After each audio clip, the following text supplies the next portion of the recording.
Picture two people facing identical crises. Both lose their jobs unexpectedly, both have families depending on them, both face uncertain financial futures. One person spirals into panic, sleepless nights, and paralyzing anxiety about an unknowable future.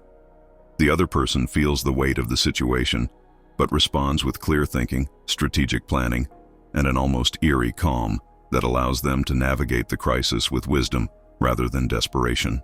What makes the difference? It's not luck, genetics, or circumstances.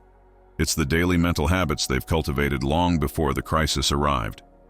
The ancient Stoics understood something profound about psychological resilience. Mental strength isn't built during emergencies.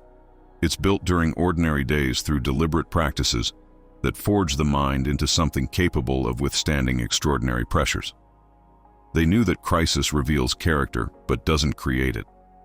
The person who handles catastrophe with grace is someone who has been quietly preparing their mind for difficulty through daily disciplines that most people overlook or dismiss as unnecessary. Marcus Aurelius didn't develop his legendary composure while governing a plague-ravaged empire under military siege. He developed it through years of morning reflections and evening examinations that prepared him for leadership under impossible conditions. Epictetus didn't discover his teachings about inner freedom while enduring slavery. He forged his understanding through practices that made external powerlessness irrelevant to internal strength. Seneca didn't learn about resilience while facing exile and execution. He cultivated that resilience through daily exercises that made him mentally anti-fragile long before circumstances tested his resolve. Today we're going to explore 9 specific habits that these masters of mental fortitude practice daily. Habits so powerful that they can transform an ordinary mind into something capable of remaining clear, purposeful, and effective under any form of pressure. These aren't crisis management techniques you use when things go wrong. They're daily practices that build the kind of mental strength that makes crisis management almost unnecessary. And if you find value in this exploration of mental preparation, I encourage you to subscribe and share in the comments which habit you're most committed to implementing immediately. Your engagement helps these insights reach others who might be unknowingly vulnerable to the next crisis life sends their way. The first habit is morning preparation ritual, which involves beginning each day by mentally preparing for the full spectrum of human experience rather than hoping everything will go smoothly.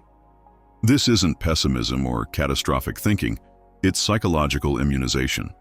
Just as vaccines prepare your immune system by exposing it to weakened versions of diseases, morning mental preparation strengthens your psychological immune system by contemplating potential difficulties while you're calm and resourceful, rather than surprised and reactive. Marcus Aurelius began each day by reminding himself that he would encounter difficult people, unexpected setbacks, and circumstances beyond his control. But rather than approaching this with dread, he approached it with the curiosity of a scientist and the preparation of a warrior. He would spend time considering how he wanted to respond to various challenges, what virtues he wanted to practice under pressure, and what kind of person he wanted to be regardless of what the day delivered. The practice involves spending 5 to 10 minutes each morning in contemplative preparation. You might reflect on the meetings, conversations, or tasks ahead and consider how you want to show up regardless of how others behave.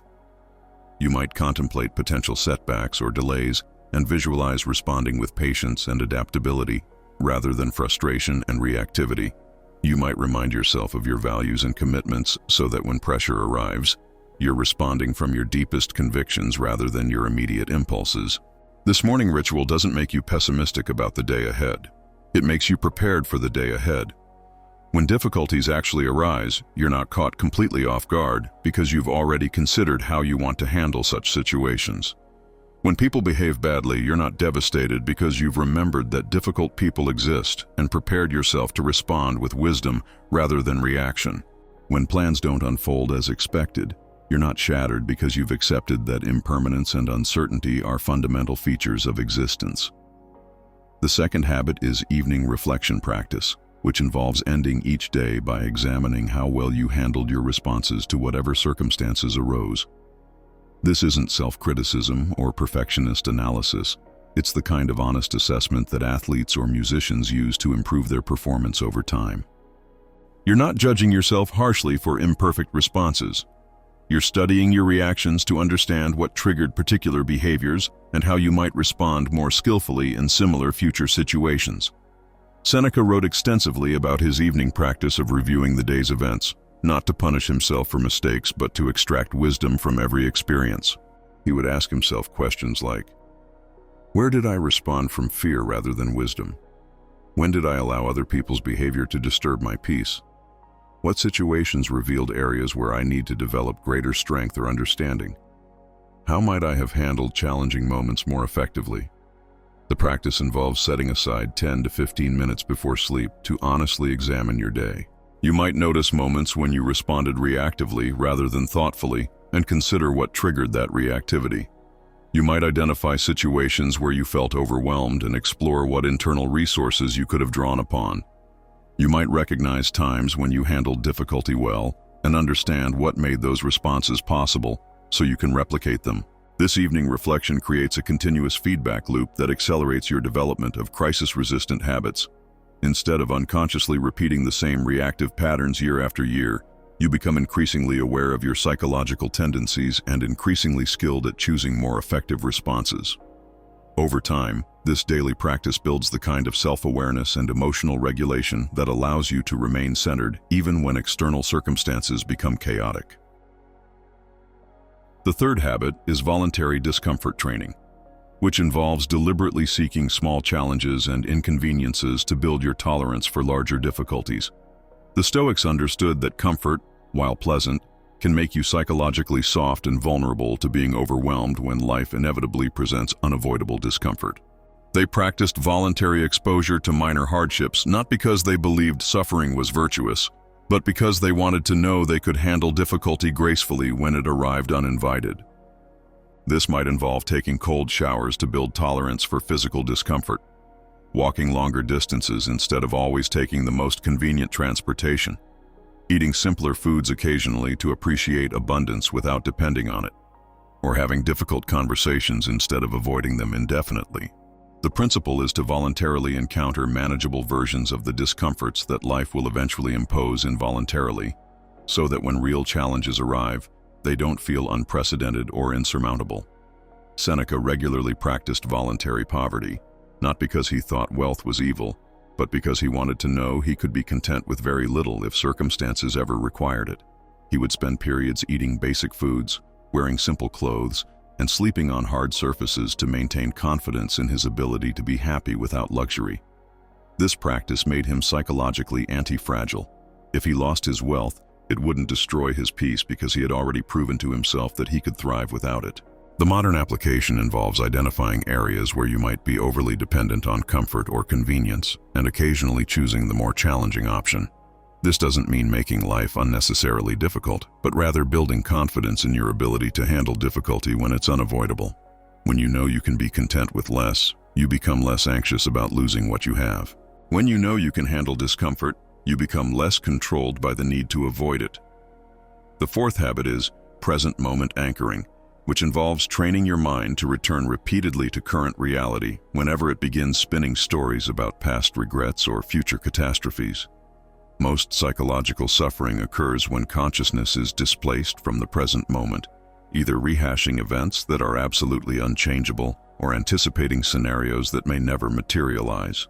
Crisis becomes overwhelming when you're not just dealing with current circumstances, but also carrying the psychological weight of every possible negative future outcome. Marcus Aurelius wrote extensively about the discipline of returning attention to the present moment, not as a meditation technique, but as a practical strategy for maintaining effectiveness under pressure. He observed that the present moment always contains everything you need to handle whatever is actually occurring right now, but when your mind is scattered across past and future, you lose access to present moment resources and capabilities. The practice involves developing the habit of noticing when your mind is time traveling and gently returning attention to immediate sensory experience and available choices. When you catch yourself spiraling into worst-case scenarios about the future, you pause and ask, what's actually happening right now? What can I actually do right now? When you find yourself rehearsing past mistakes or grievances, you redirect attention to current opportunities and decisions. This anchoring practice doesn't mean ignoring the future or dismissing the past, but recognizing that planning happens in the present and learning from experience happens in the present. All actual power to think, choose, and act exists in the current moment. When you train your mind to operate from present moment awareness, you discover that you have far more psychological resources available than you realized, even in challenging circumstances. The fifth habit is obstacle reframing practice, which involves habitually interpreting challenges as opportunities to develop capabilities rather than as evidence that life is working against you. This mental habit transforms your relationship with difficulty from victimhood to agency, from resistance to curiosity. Instead of asking, "Why is this happening to me?" you develop the automatic response of asking, "How might this serve my growth?" The Stoics discovered that the same external event can be experienced as either devastating or developmental, depending entirely on how you interpret its meaning and purpose. A business failure can be evidence that you're inadequate, or it can be information about market conditions and valuable lessons about strategy. A relationship ending can be proof that you're unlovable, or it can be redirection towards someone more compatible with your authentic self. A health challenge can be confirmation that life is cruel, or it can be motivation to develop greater appreciation for physical well-being and deeper understanding of what truly matters. This reframing practice doesn't mean forcing artificial positivity or pretending that difficulties aren't genuinely challenging. It means training yourself to look for the developmental opportunities embedded within every setback, the capabilities that challenges force you to discover, and the wisdom that only comes through navigating actual difficulties. Every person you admire for their strength, wisdom, or resilience has been forged by experiences that were painful at the time, but invaluable in retrospect. The practical application involves catching yourself when you interpret obstacles as personal persecution and consciously asking, "What might this situation be teaching me? What capabilities might I need to develop to handle this effectively? How might my future self thank my present self for how I choose to respond to this challenge?" This mental habit gradually transforms you from someone who is overwhelmed by difficulties into someone who is strengthened by them. The sixth habit is values clarification ritual, which involves regularly examining and recommitting to your deepest principles, so that when pressure arrives, you're responding from your core convictions rather than your immediate impulses or social pressures. Crisis has a way of revealing what you truly value versus what you thought you valued, and people who lack clarity about their fundamental commitments often make decisions during difficult times that they later regret. The Stoics spent considerable time identifying and articulating their core values: wisdom, justice, courage, and temperance. These weren't abstract philosophical concepts, but practical guidelines for decision-making under pressure. When Marcus Aurelius faced difficult leadership decisions, he could evaluate his options against these principles rather than being swayed by political expedience or personal comfort. When Epictetus encountered people who treated him badly, he could choose his response based on his commitment to virtue rather than his desire for revenge or approval. This practice involves regularly asking yourself, "What do I stand for? What principles do I want to guide my decisions regardless of external pressures? What kind of person do I want to be when circumstances test my character?" You might spend time writing about your values, discussing them with people you trust, or reflecting on how well your recent choices have aligned with your stated principles. When crisis arrives, people with clear values have an enormous advantage. They know how they want to respond before they're in the emotional intensity of the moment. They've already decided what kind of person they want to be under pressure, so they don't have to figure it out while being overwhelmed by circumstances. This preparation allows them to act from wisdom rather than reactivity, principle rather than impulse, strength rather than desperation. The seventh habit is worst-case scenario preparation, which involves occasionally contemplating how you would handle various forms of loss or setback, not to create anxiety, but to build confidence in your resilience and adaptability. Most people avoid thinking about potential difficulties because they assume such thinking will make them more anxious. The Stoics discovered the opposite. When you honestly examine how you would navigate various challenges, you often discover that you're far more capable of handling difficulty than you assumed.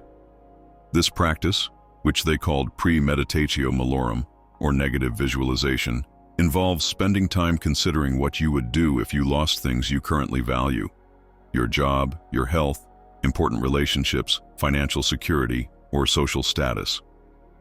The key is to approach this contemplation not with dread, but with the practical curiosity of someone creating a backup plan. How would you rebuild? What resources would you draw upon? What would you learn from the experience? How might such losses redirect you towards something even more meaningful? Seneca regularly practiced imagining various forms of loss and setback, not to become pessimistic about life, but to build genuine confidence in his ability to handle whatever might occur. He discovered that many of the outcomes he feared would actually be manageable and might even lead to growth opportunities that comfortable circumstances would never provide. This mental rehearsal made him psychologically anti-fragile, prepared for difficulty but not dominated by fear of difficulty. The modern application involves occasionally spending time considering how you would adapt to various challenging scenarios. This isn't about dwelling on negative possibilities, but about building realistic confidence in your resilience. When you've honestly considered how you would handle job loss, you become less anxious about career risks. When you've contemplated how you would rebuild after financial setbacks, you become less controlled by the need for absolute security. The eighth habit is philosophical reading practice, which involves regularly studying the wisdom of people who have successfully navigated extreme difficulties and emerged stronger rather than broken. The Stoics understood that you don't have to learn everything through direct experience. You can accelerate your development by studying the insights of others who have faced challenges similar to those you might encounter.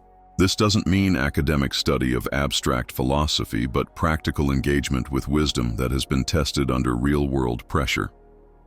Marcus Aurelius regularly read and reflected on the teachings of earlier Stoics, not as intellectual exercise, but as mental preparation for the challenges of leadership and governance.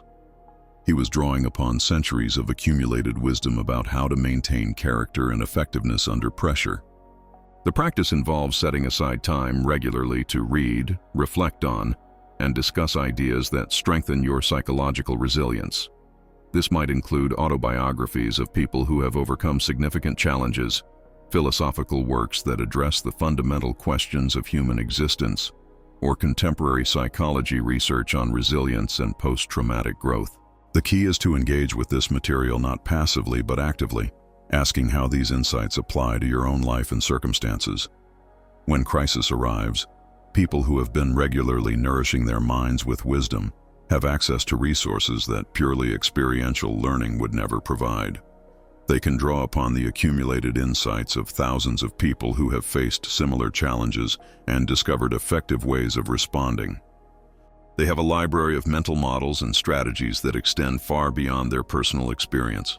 The ninth and final habit is service-oriented purpose cultivation, which involves regularly connecting your daily activities to purposes larger than personal comfort or achievement.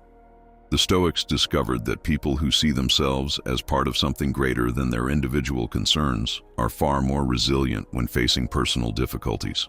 When your identity and purpose extend beyond your personal circumstances, setbacks in those circumstances don't threaten your fundamental sense of meaning and direction. Marcus Aurelius saw his role as emperor not as personal aggrandizement, but as service to the Roman people and to the larger human community. This perspective allowed him to handle the enormous pressures of leadership without being crushed by them because his sense of purpose was larger than his personal comfort or success. Even when facing plague, war, and political intrigue, he could maintain perspective by remembering that his individual challenges were part of his contribution to something greater. This practice involves regularly reflecting on how your life contributes to your family, community, profession, or humanity more broadly. It means asking questions like, how does my work serve others? What am I contributing to the lives of people I care about? How might my personal growth serve the larger human community? What legacy am I creating through my daily choices? When you cultivate this service-oriented perspective, personal setbacks become less devastating because your sense of purpose isn't entirely dependent on personal outcomes. If your business fails, you might be disappointed, but your fundamental sense of meaning remains intact because you know you were trying to serve others through your work. If you face health challenges, you might be concerned, but your identity doesn't collapse because you understand that your value extends beyond your physical capabilities. When you practice these 9 habits consistently, something remarkable happens. You develop what the Stoics called practical wisdom, the ability to remain clear, purposeful, and effective regardless of external circumstances. You don't become invulnerable to difficulty or immune to emotional responses, but you do become someone who can navigate crisis with grace, learn from setbacks with wisdom, and maintain inner stability even when external conditions are chaotic. This transformation doesn't happen overnight, and it doesn't eliminate challenges from your life. What it does is fundamentally change your relationship with challenge, making you someone who grows stronger through adversity rather than being broken by it. You become anti-fragile, not just resistant to stress, but actually improved by appropriate amounts of stress and challenge. The beautiful paradox of these habits is that they don't make life more difficult, they make difficult life more manageable. When you're mentally prepared for challenge, you can engage with life more fully because you're not constantly protecting yourself from potential difficulties. When you're confident in your ability to handle setbacks, you can take meaningful risks because you know that failure won't destroy you. When you're clear about your values and purpose, you can make decisions based on principle rather than fear. These habits work by changing your fundamental relationship with uncertainty and difficulty from something to be avoided at all costs to something to be navigated skillfully. They transform you from someone who hopes nothing will go wrong into someone who knows they can handle whatever goes wrong. They shift your focus from controlling circumstances to developing the character and capabilities that allow you to respond effectively to any circumstances. The next crisis will come. That's guaranteed by the nature of existence in an uncertain world. But whether that crisis breaks you or strengthens you depends entirely on the mental habits you're cultivating right now. During these ordinary days when building psychological resilience feels optional rather than urgent. The Stoics understood that preparation during peacetime determines performance during wartime, that character developed in comfort is tested under pressure, and that the mind strengthened through daily practice becomes capable of extraordinary grace under extraordinary pressure. What would your life look like if you trusted completely in your ability to handle whatever challenges might arise? What dreams might you pursue? What risks might you take? What service might you offer if you knew that your mental strength was unshakable regardless of external circumstances? These aren't hypothetical questions, but invitations to discover the profound freedom that becomes available when you stop trying to control life and start building the inner resources to navigate life skillfully, whatever it might bring to your door.